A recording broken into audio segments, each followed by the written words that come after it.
పోతుంటే చెవులు దుబ్బాయా? డ్యూటీ చేయడానికి వచ్చారా, తొంగడానికి వచ్చారా? సార్ పొద్దు నుంచి డ్యూటీ చేసి అలసిపోయాం కదా సార్. కల్లో గ్యాంగ్ విజయసార్ వాన్ పాట వస్తేను అక్కడ వాన పడితే ఇక్కడ లోన తడుపుకోవాలా? ఎత్తమాయా ఫోను.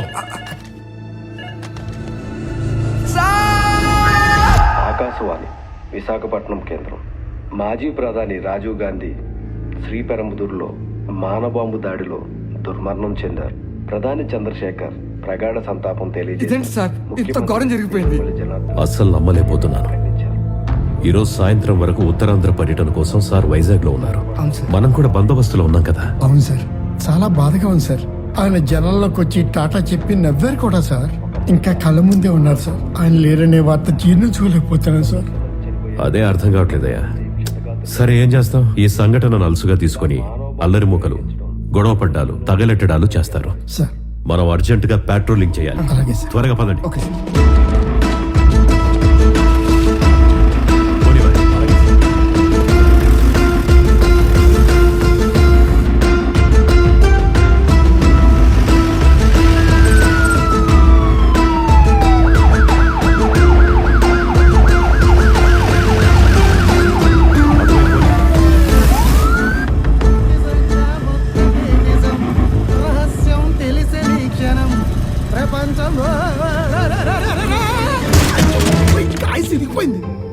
యారా కళ్ళు కనపట్లేదా?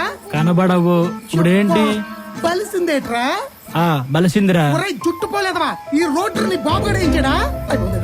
అవునరా, ఈ రోడ్డే కాదు, వైజాగ్ లో రోడ్లన్నీ మా బాబే వేయించాడు. మా నాన్న వేయించిన రోడ్ల మీద నువ్వెందుకు తిరుగుతున్నావురా? లేదంటే డబ్బులు ఇచ్చిందిరమాట. ఊరే ఏం చెప్తావురా? వద్దురా. అయ్యి బాబు తగలెట్టేశాడు. అబ్బా ఈ బండి మా అత్తగా రెట్టిందిరా. ఊరుకొచ్చిన అలాగే వాడతాను. తీరా డబ్బులు బుల్లెట్ కూడా ఎత్తాను. తీరా వదలరా. అప్పుడే రోడ్ల మీదకి వచ్చేసారా? ఏంట్రా ఏషాలు ఇస్తున్నారా? న్యూస్ వచ్చి 40 నిమిషాలు కూడా కాలేదు. ఇదేం పోయే కాలం రా. ఎవరు చచ్చిన ఆస్తులు ఇలా ధ్వంసం చేయడమేనా? రాంగ్ రూట్ లో వచ్చి గుద్దేసిందే కాకుండా నా బండి మీద పెట్రోల్ పోసి అంటించేశాడు సారు. ఈయన్ని వదలకండి సారు. నిన్ను వదిలిపెట్టను, వాణ్ణి వదిలిపెట్టను గానీ బండెక్కడే. ఈడు తప్పు చేస్తే నన్ను బండి ఎక్కమంటారేంటి సారు? పండక్కి మా అత్తో రెట్టిన బండి సారు అది. రారా, మీ అత్తారింటికి తీసుకెళ్లి పండక్కి కారు పెట్టమని చెప్తా. అడ్రస్ చెప్పమంటారేంటి? పోలీస్ స్టేషన్ కి అడ్రస్ చెప్పట్లేదు. ఎక్కువ పోలీస్ స్టేషన్ గా నాదేం తప్పలేదు సారు. ఇక్కడ వంకాయలు ఏంట్రైలు కూర తెచ్చుకున్నాను సార్. స్టేషన్ లో పచ్చి పలుకుందిలో గానీ చెప్తాను సారు. నన్ను వదిలేండి సారు. బాబు తీసుకెళ్ళిపోతుంది.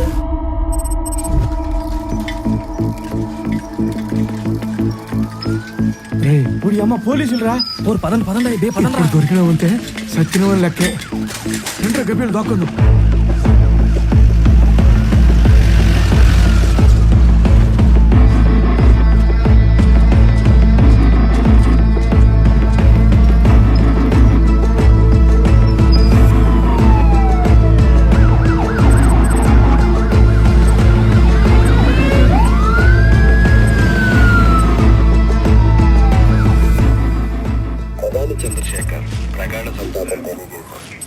కట్టిన జెండాలు అలా ఎగురుతూనే ఉన్నాయి.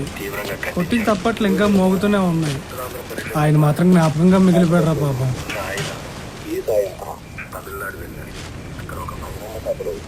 దొరబాబులా ఊరేగుతూ నవ్వుతూ హస్తం ఊపుతుంటే ఎంత బాగున్నారో అనుకున్నాం. నాటు బాంబు విన్నాము, అణుబాంబు విన్నాము. ఈ బెల్ట్ బాంబు వేయటం కొత్తగా. కలికాలం. ఇది వేసవికాలమా? నీ అబ్బాయి నేను చెప్పిన చలికాలం కాదురా, కలికాలమా. అమ్మా ఉట్టి. అలాగే బాబు, ఇదిగోండి. ఏటేమైనా ఆ మానవుడు చరిత్రగా మిగిలిపోనాడు రా. నాకు అదంతా కాదు, ఇప్పుడు గోల్డ్ రింగ్ కొనాల్సిందే. అక్క అడుగుతుంది, కొనియొచ్చు కదా. ఒరే బుడ్డోడా, అక్కడికేది నువ్వు ఆడుకునే బొంగరం కాదు, బంగారు పొంగరం. నీకెందుకులే. ఒరే పాప ఉంటే డబ్బులు ఎక్కడేరా కొనటానికి? అది ఏమన్నా పావలాకు వచ్చేదా? పోనీ వివరా ఇచ్చేయన్నయ్య. తీస్తున్నాడు. ఇదిగో అక్క. ఇది నిజంగా బంగారు పొంగరం రా. నీకెక్కడిది దొరికింది? దొరికిందా? అక్కడ.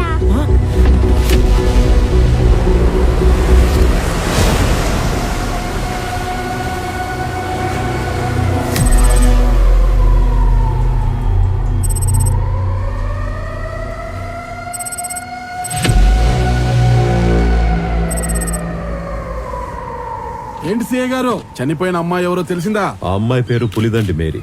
క్యాథరిన్ చారిటబుల్ ట్రస్ట్ లో వాలంటీర్ గా ఉద్యోగం చేస్తోంది. ఇంతకు మేరీది హత్య, ఆత్మహత్య, పరువు హత్య, పరాయి హత్య? అన్ని హత్యలు లేవయ్యా, సాధారణ హత్యే. అమ్మాయి మెడ మీద లోతుగా పొడిచినట్టు గాయం ఉంది కాబట్టి ఇది హత్యనని ప్రాథమికంగా అంచనాకు వచ్చాం. అంచనాకు వచ్చాం, పంచనామా చేస్తాం. ఏంటండి కాశీబుగ్గ కథలు? అసలు హంతకులను ఎప్పుడు పట్టుకుంటారో చెప్పండి. వెంటనే పట్టుకోవడానికి వాళ్ళు ఏమన్నా మా పాకెట్ లో ఉంటారా? పట్టుకుంటామని చెప్తున్నాం కదయ్యా. ఎప్పుడు పట్టుకుంటావు? దానికి టైం అంటూ ఏమి ఉండదా? మీ స్టేషన్ పరిధిలో 3 నెలల వ్యవధిలో 3 చావులు. ఇంకెన్ని చావులు చూడాలండి ఈ బీచ్ లో?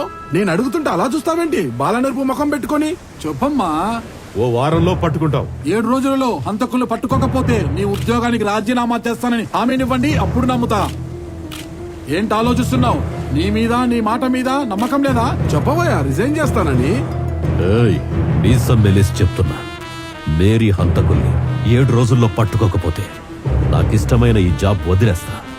ఎన్నిసార్లు రాసుకుంటావో రాసుకో రాసుకో రాసుకో రాసుకో రాసుకో రాసుకో.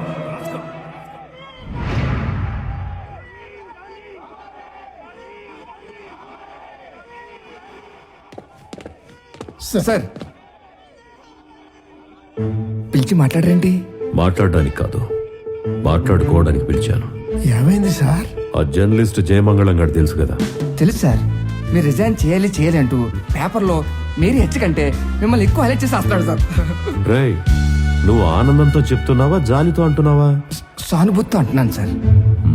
అయితే వినండి, సార్ మనం మేరీ కేసు టేకప్ చేయడానికి ఒక అడ్డంకి వచ్చింది. ఏమైంది సార్? అదిగో మీరే చూడండి.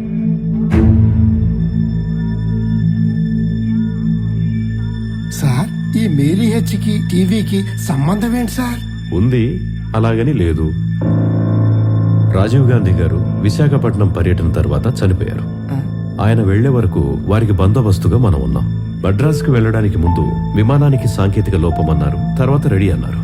ఆ తర్వాత ఈ దారుణం జరిగిపోయింది. ఆ విషయం మీద విచారణ కోసం ఢిల్లీ నుంచి ఒక ఆఫీసర్ వస్తున్నారు. ఈ 7 రోజులు వారికి కోఆపరేట్ చేయాలని ఆర్డర్స్. ఇదే 7 రోజుల్లో మేరీ హంతకుల్ని పట్టుకుంటానని మీసం తిప్పి మరి ఆ జయమంగళంతో ఛాలెంజ్ చేశారు. ఇప్పుడు స్టేషన్ నుంచి బయట కదలేని పరిస్థితి. కానీ నేను ఎట్టి పరిస్థితుల్లోనూ ఈ ఛాలెంజ్ ఓడిపోకూడదు. మేరీ హంతకుల్ని ఎలాగైనా కనిపెట్టాలి. అసలు ఈ సమస్య నుంచి ఎలా బయటపడాలో, ఏం చేయాలో అర్థం కావట్లేదయ్యా. సార్ ఒక పని చేస్తే ఏంటి? ఒక ప్రైవేట్ డిటెక్టివ్ మనం కనుక హైర్ చేసుకుంటే ఆడే అంత చేస్తాడు కదా సార్. ఆలోచన బానే ఉంది, కానీ ఎవరున్నారు? గాజువాక గణపతి. తినటానికి కాదయ్యా మనం పిలిచేది ఇక్కడికి. కాకినాడ కోటేయండి. కోతులు కొండముచ్చులు కాదయ్యా మనకు కావాల్సింది. మనం కేసు అప్పగించేవాడు ఎలా ఉండాలంటే, నేను చెప్పిన పని వాడు చెయ్యాలి, చేసిన తర్వాత పేరు మాత్రం నాకే రావాలి. Super sir, super. సార్ ఒకడున్నాడు సార్. ఎవడాడు? మా సిక్కులే పోలీస్ అవసరుడు ఏజ్ బార్ అవడం వల్ల డిటెక్టివ్ అయ్యాడండి. ఆల్రెడీ బీచ్ లో జరిగిన జంట హత్యల గురించి ఇన్వెస్టిగేషన్ చేస్తున్నాడండి. చూడడానికి చార్లీ చాప్లిన్ లా ఉంటాడు, కానీ చేప కింద నీళ్ళ పని చక్కబెట్టేస్తాడు సార్. వాళ్ళ అమ్మ పేరు షర్మిలమ్మ షర్రు, నాన్న లోకనాథంలో లోకు, వాడేమో ఓం ప్రకాష్ ఓంసు. వాళ్ళ ముగ్గురు కలిస్తే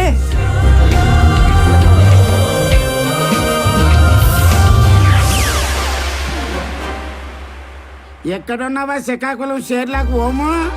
రామాయణం అయ్యే లోపు ఆ దొంగనా కొడుకుని అట్టుకొస్తానని చెప్పి స్టేజ్ పక్కకు వచ్చి తొంగుండిపోనావు. ఆ దొంగనా కొడుకు పేరు బేగి చెప్పి మా ఆవిడ బెంగెట్టేసుకొని జీడి పిక్కంత అయిపోయినది బాటము. చెప్తాను కంగారు ఎందుకు? మీ ఆవిడ మీడలో గొలుసు దొంగలించినోడు ఆ దశకంటూ రావణాసుడు వేషం చేస్తున్నాడే, అది ఆ మధ్య అప్పలరాజు గాడు.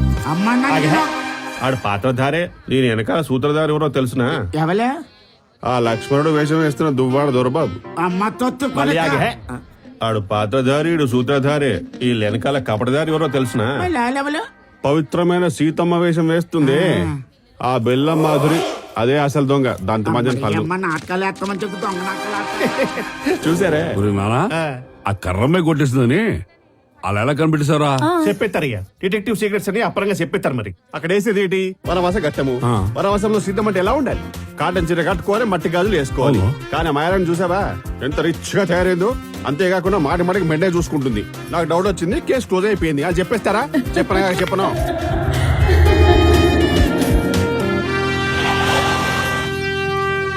పొద్దున్నే పోలీసు జీప్ వచ్చిందంటే అడిగి చూద్దాం పదా ఒరే మామ కాకి చొక్కాలు వచ్చాయి ఎక్కడో ఇక్కడ కాకి సుక్కలే కదా వచ్చినాయి.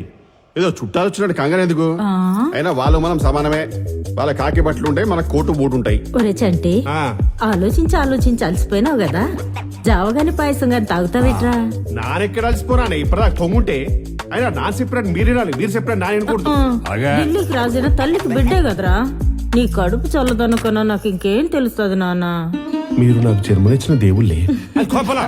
నేను మీకు జీతం ఇచ్చే బాస్ ని, ఇది ఆఫీస్ లో. అనగే ఓ పని చేయండి, అలా నేను చూసుకుంటాను కానీ నువ్వు ముగ్గేసుకో, నువ్వు దమ్మేసుకో. హలో, ఏంటి సార్లెస్ సోబరాజ్ చేసిన bikini murder case non deal చేయాలా? నాది ఎలా కనిపిస్తున్నా నేటి మీకు? అలాంటి సిరసిన కేసులు నా తీసుకొని నా తట్టుకుంటే మీరు తట్టుకోలేరు. ఏయ్ లింగం, వీడు డిటెక్టివ్ ఏంటయ్యా? హ?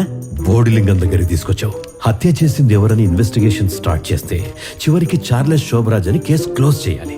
కానీ ఈ జోకర్ గాడు చంపినోడి పేరు ముందు చెప్పేసి చివరగా చచ్చినోళ్ళ పేర్లు చెప్తున్నాడు. అక్కడే అర్థమైపోలా ఎందుకురా ఇలాంటి డమ్మా బుస్కు గాడి దగ్గరికి తీసుకొచ్చావు? హ? పైగా వాడి ఫోన్ కి కనెక్షన్ లేకపోతే లేకపోయింది, కనీసం దానికి వైర్ కూడా లేదు. వీటితో మనకి టైం సరిపోయిన అమ్మాయి పేరు పులిదండి మేరీ. 5 అడుగులు ఎత్తు, జుట్టు చాలా ఒత్తు, గొంతుపైన బలమైన గాయం ఉంది, బీచ్తో శవంగా దొరికిపోనాది. వారం రోజుల్లో హంతకుని పట్టుకుంటామని మీరు జర్నలిస్ట్ తో ఛాలెంజ్ చేసినారు. పట్టుకుపోతే జాబ్ కు రిజైన్ చేస్తామన్నారు. ఇదే కదేంటి మీ కేసు? అవుట్లుక్ కాదు సార్, అవుట్పుట్ చూసి ఇవ్వండి. ఛాన్స్ ఇస్తేనే కదా చిరంజీవి మ్యాచ్ మెగాస్టార్ అయిపోయాడు. అవకాశం ఇస్తేనే కదా రవిశాస్త్రి డిడ్డాడేశాడు.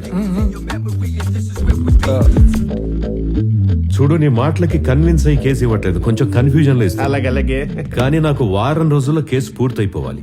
వారం రోజులంటే చాలా కట్టమండి. 50% 3.5 రోజులు, మిగతా 50% మిగతా 3.5 రోజులు ఇస్తే మీకేటైనా ప్రాబ్లమా? సరే తగలడు. తగలెట్టే షర్లాకోము, ఏటే ఆ ముగ్గు పుట్టు తలకాయ గడు వచ్చాడేట్రా? కేసు తెచ్చాడే. కేసు అంటే సూట్ కేసా? Murder case. ఇన్వెస్టిగేషన్ ప్రాసెస్ మొదలెట్టేద్దాం పదండి. అనుక్షణం కనుగొను శోధనే